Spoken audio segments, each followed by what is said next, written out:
El ranking de noticias en turno AM. Este segmento es presentado por Stellarbet, donde juegan las estrellas.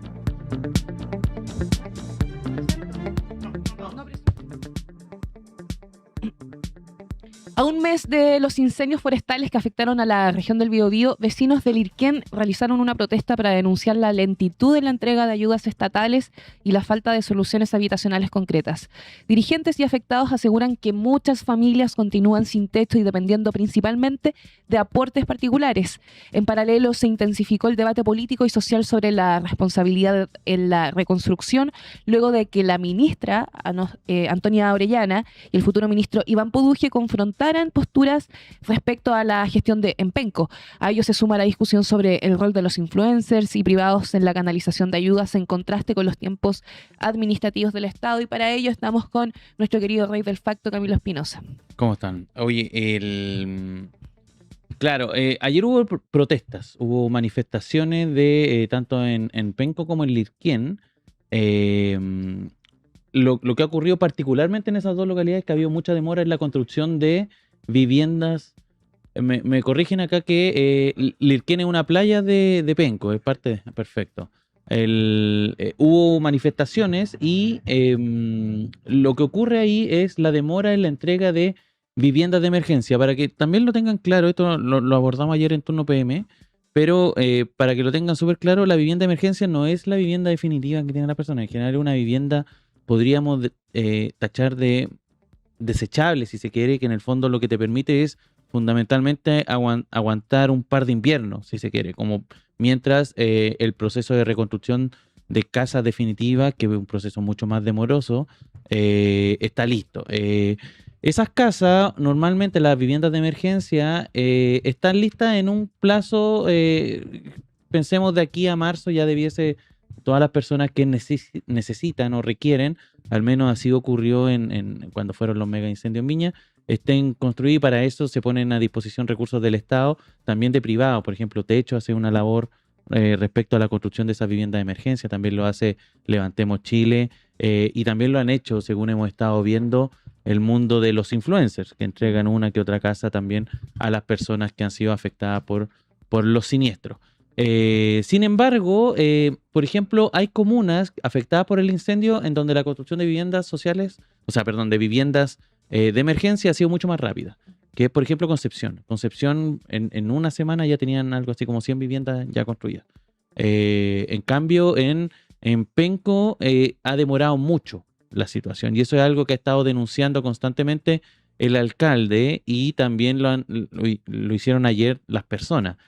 Hay un video en donde encaran, por ejemplo, a la ministra de la Mujer.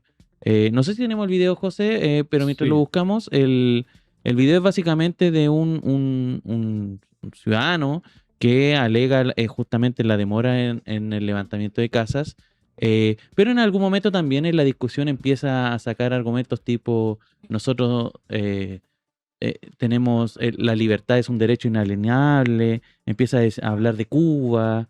Hace un mix político. Da la impresión que hace un punto político sobre una situación social. Y están todos los medios ahí, y la ministra lo tilda de activista, que ya grabó su video, ahora puede irse. Entonces, a ver, ¿puedo decir algo? Yo vi el video. ¿Viste el video? Yo vi el video, lo vi. Fui a almorzar y estaba puesto Mega Noticias, que obviamente lo transmitió en cadena nacional. Pues Fox News tenía que jugársela, Entonces, que el CEPU tenía que poner su cara de circunstancia y Fox News tenía que operar. Es increíble, Mega Noticias. A mí, eso a largo plazo se va a ver de una forma discutible. Y cuando sucede, tengo la sensación de que la ministra mantiene la calma hasta cierto punto, pero no quiero justificar a la ministra. Quiero decir que me parece muy extraño que se exponga de esa manera. O muy innecesario. ¿No? Es como lo que pasó con el presidente en Rapa Nui. Como que hay una manía de algunos funcionarios de esta administración como de ir a exponerse a que la apedreen. El respeto, a ver, entendamos bien, el respeto no se confunda, el respeto no se puede confundir con el tono. el tono es una cosa, la verdad es otra. Ahora, la forma como lo digo no significa que yo mienta. Caballero, usted ha venido 4 veces acá, 4 veces, no ha puesto ni un palo, ni una madera. Estamos con toldos. El gobierno no ha entregado, insisto, solamente un colchón, una canasta básica a la semana, donde tenemos que ir a ventilar. Los privados suben arriba y si tocamos, tocamos, si no, no tocamos nada. Oye, ¿es posible repetir el video nuevamente? Porque en el chat dicen que nos caímos para que lo puedan ver y así reaccionas en vivo, Nico. A ver. 12 horas de dar la aprobación mientras yo con mi hijo y mi señora y 200 personas quedamos atrás. ¿Cómo? No, yo le estoy explicando la realidad. Usted me está hablando de burocracia. No le estoy hablando. No, usted me está hablando de burocracia. No le he podido hablar de nada. Yo le voy a preguntar, ¿por qué el presidente de la República se demoró más de 12 horas en dar la aprobación para rescatarnos arriba? Eso no es cierto. Ah, no es cierto, yo estoy mintiendo. No le estoy diciendo que está Yo estoy mintiendo. No le he dicho eso. Entonces ya, yo a las 5 horas que quedé atrapado, ¿qué me van a Pero rescatar? acá hay muchas dirigentes que con calma nos han acercado y vamos a... No, aquí la calma a ustedes no les sirve. con respeto. No, el respeto, a ver, entendamos bien, el respeto no se confunda, el respeto no se puede confundir con el tono. El tono es una cosa, la verdad es otra. Ahora, la forma como lo digo no significa que yo mienta. Caballero, usted ha venido 4 veces acá, 4 veces, no ha puesto ni un palo, ni una madera. Estamos con toldos. El gobierno no ha entregado, insisto, solamente un colchón, una canasta básica a la semana, donde tenemos que ir a ventilar. Los privados suben arriba y si tocamos, tocamos, si no, no tocamos nada. A ver. Primero,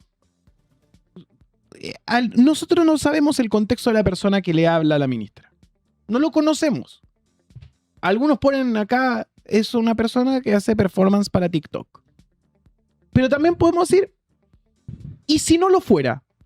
¿Es igualmente válido su reclamo? Yo creo que sí. Yo creo que hasta que no estás en la situación donde pierdes tu casa, Claro. muchas personas también perdieron familiares. Hasta que no estás en esa situación donde lamentablemente sabemos que vivimos en un estado burocrático donde tienes que pasar por muchos filtros para lograr conseguir algo, y no tiene que ver con la gobernabilidad actual, sino que siempre ha funcionado así Chile.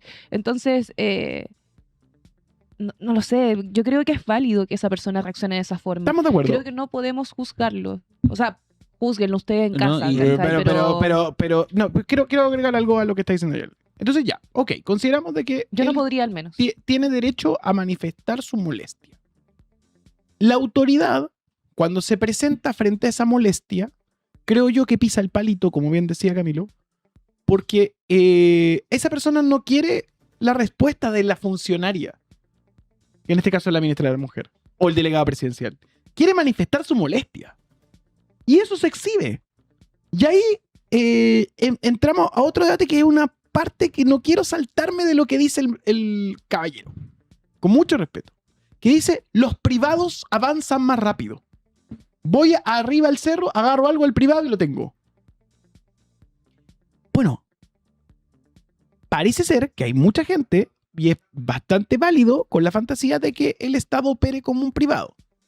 Si el Estado operase como un privado, les aseguro, pero estoy seguro, de que también se quejarían muchos. Porque verían de que hay un descontrol sobre las distintas herramientas que le otorgan, que dirían, oye, pero se está desperdiciando la plata. ¿Cachai? Lo que tiene como problema el Estado es que la velocidad a la que se requieren estas situaciones en un país como este, que tiene incendios, terremotos, inundaciones, que es básicamente un acantilado, es que no tenemos velocidad a la hora de operar esto y ya deberíamos tener la experiencia histórica de lo que pasa en estos casos. Si eso, yo ahí encuentro que el caballero tiene toda la razón, desde ahí, desde ya es hora de que tengamos mecanismos para que esto se arregle más rápido de lo que ha pasado en otras oportunidades, porque no es nuevo que hayan incendios forestales.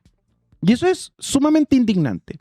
Entiendo la indignación, no comparto su performatividad y creo que la performatividad de la persona, muy anclada en lo emocional, no supo responderle a la ministra. No tuvo a la altura, porque se incomoda. La ministra le pasa generalmente eso, se incomoda. Es que eso. Y ahí la pregunta es, ¿qué hacía ahí la ministra? ¿Cachai? Porque el delegado presidencial, ojo, también mal el delegado presidencial que dice, está 4 veces y no me da respuesta. Bueno, no tuvo la altura tampoco el delegado presidencial de decir, a ver, hemos hecho esto. No lo tuvo. Ahí se equivocó. Creo que hay que ver todo eso desde todos esos puntos de vista. Es lo que podemos hacer de acá.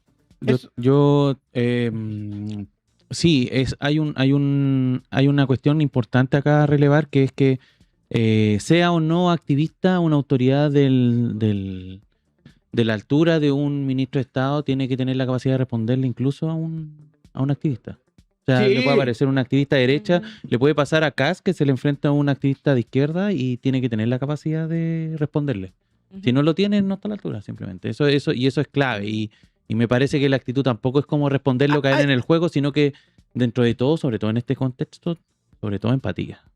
Y yo acá lo he comentado varias veces, la cantidad de errores que cometió, por ejemplo, el ministro Monte, porque cuando el ministro Monte se iba a reunir con damnificados, tendía a ser prepotente, tendía a ser llevado a su idea, era a ratos medio cruel cuando daba cierta información. Entonces, ese tipo de cosas finalmente se terminan siendo caldo de cultivo y terminan agarrándote un odio, una mala onda.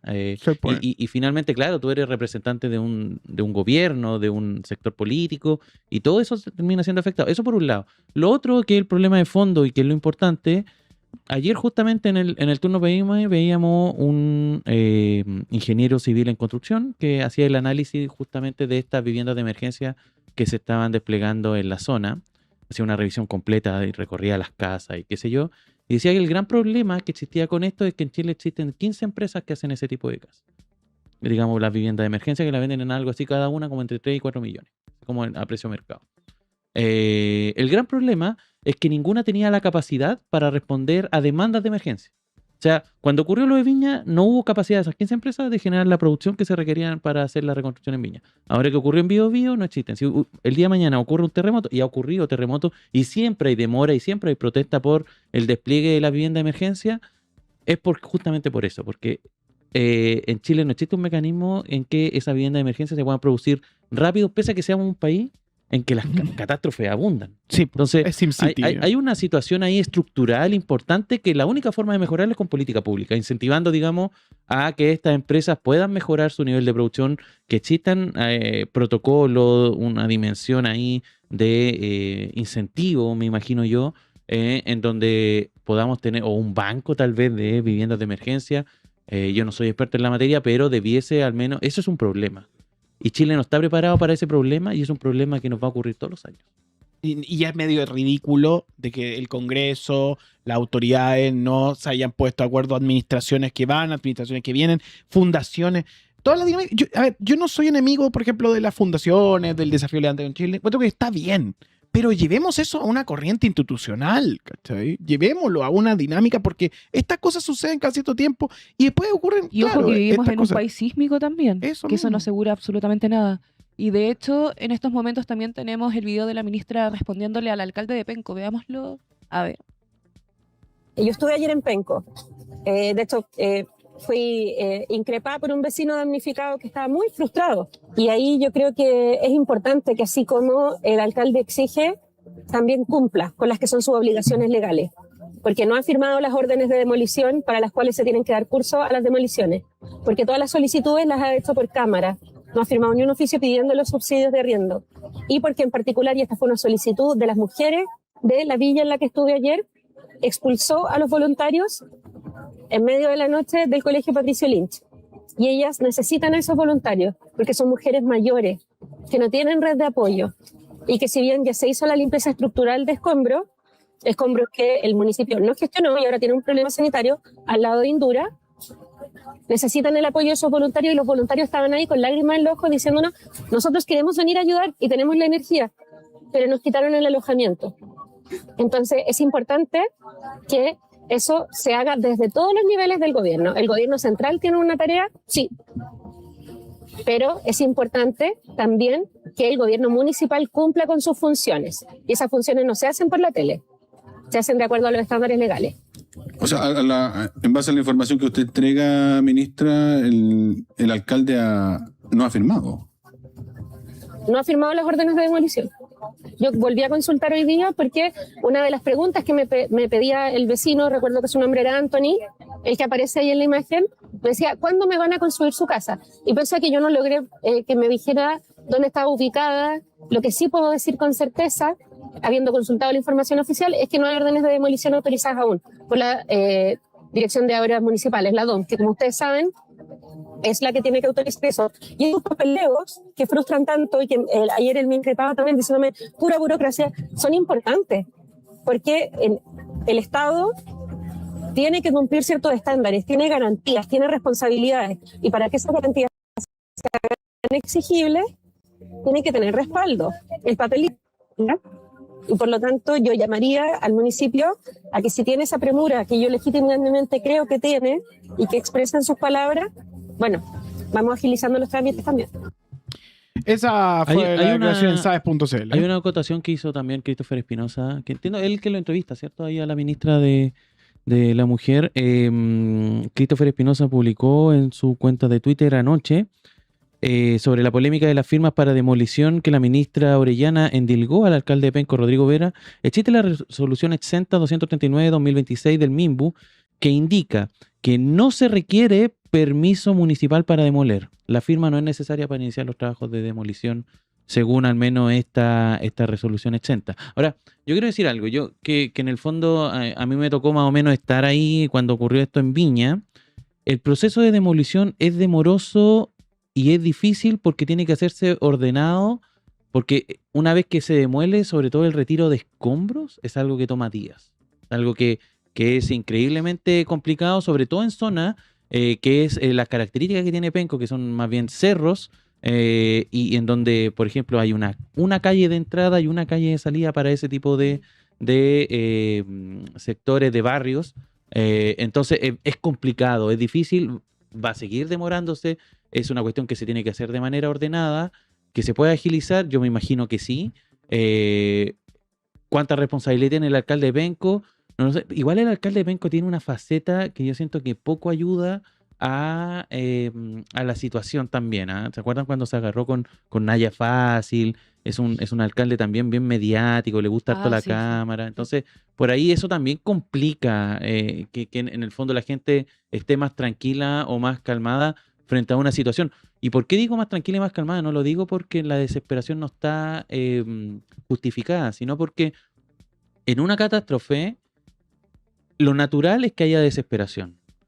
Pero el rol del Estado no es caer en la misma desesperación. El rol del Estado es justamente poner orden, dar tranquilidad, dar seguridad en que esto va a avanzar en la medida que se vayan cumpliendo, digamos, las distintas resoluciones que se tienen que hacer y los distintos pasos, porque es evidente, yo no puedo construir una vivienda de emergencia sobre un terreno que todavía no se ha derrumbado, que todavía no se ha alisado, que no se ha retirado el escombro. Todo eso es una labor y ha pasado un mes desde que ocurrió este incendio. Entonces, se espera que se agilice, pensando que se viene también el periodo de otoño, invierno, que para la zona de Concepción, el Biobío en general, también viene cargado de lluvias, frío, y es más complejo en el futuro eso.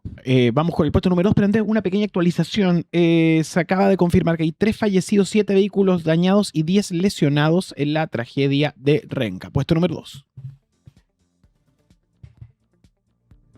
El Congreso de Perú eligió a José María Balcázar como presidente del Parlamento y por sucesión constitucional nuevo presidente interino de la República tras la censura de José Gerí. El parlamentario se impuso a María del Carmen Alba en una votación marcada por la polarización y la urgencia política.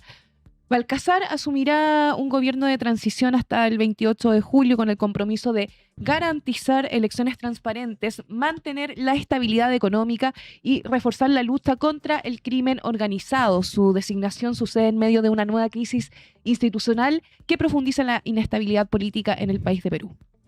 Tipo 10, 11 de la noche, ya era en hora de chilena al menos, son 2 horas menos en Perú. Tuvimos novedades sobre este nuevo presidente. Ayer hicimos esta revisión con Marcos Cifuentes, periodista peruano del canal de YouTube La Encerrona, y él nos decía que de los 4, al menos las características más polémicas las tenía Balcázar y en segundo lugar Alba, y son los 2 que pasaron como a una segunda vuelta. Sí. Es una locura el Congreso peruano que, recordemos, bueno, Balcázar va a asumir de aquí a abril. ¿Por qué? Porque el 12 de abril son las elecciones presidenciales peruanas, en donde se va a definir un nuevo mandatario para este país, el país vecino. Es conocido Balcázar. Yo estuve anoche un poco sumergido en tratar de entender en la política peruana. Él es militante de un partido que se llama Perú Libre. Perú Libre es un partido que yo te diría, no existe un símil en Chile como para poder tener una idea de más o menos qué piensan. No es el partido de la gente. No, es un partido de izquierda, es un partido que se declara marxista-leninista mariateguista. El presidente de su partido hoy día se encuentra prófugo, pero es el líder, es un tipo que es doctrinario. Recordemos que en Perú los movimientos de izquierda, por ejemplo, eran adscritos, el caso, por ejemplo, de Sendero Luminoso, que adscribían al maoísmo, una particularidad. Son partidos de izquierda, pero al mismo tiempo están muy anclados en el mundo rural, el mundo indígena, y al mismo tiempo también son muy conservadores, tanto como la derecha en materia de los llamados temas valóricos. O sea, por ejemplo, este mismo grupo es antiaborto, el caso de Balcázar es conocido que apoya a el matrimonio infantil. Tenemos, de hecho, las declaraciones que dio cuando este tema se discutió en el Congreso peruano, que son bien, yo diría, alarmantes, y es la máxima autoridad de Perú en estos momentos.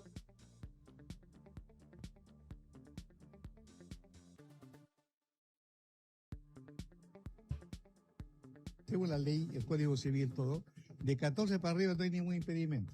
Todos tienen relaciones sexuales. La ley lo autoriza. En otros países, desde 13 para arriba. Siempre que no haya violación. Todos tienen relaciones. No hay ninguna profesora con alumnos, maestras con alumnos, entre alumnos también. Qué horrible. Mientras eso no ocurra contra la libertad de las personas, está permitido. Por eso que pueden celebrar contratos, pueden casarse, pueden graduarse y titularse. Eso está bien, según la ley. José María Balcázar. Asume la presidencia a los 81 años, ojo. Abogado, ex juez titular, vocal de la Corte Suprema y académico por casi 40 años en la Universidad Nacional Pedro Ruiz Gallo. Y el año 2011 llegó al Congreso, como tú bien contabas, representando al partido Perú Libre con un poco más de 6.000 votos. Y como decíamos, sí, es un hombre de leyes, pero también el propio Poder Judicial lo destituyó en el pasado por inconducta funcional grave luego de que anulara una resolución que ya estaba firme. Sí, este partido Perú Libre es el mismo de Castillo.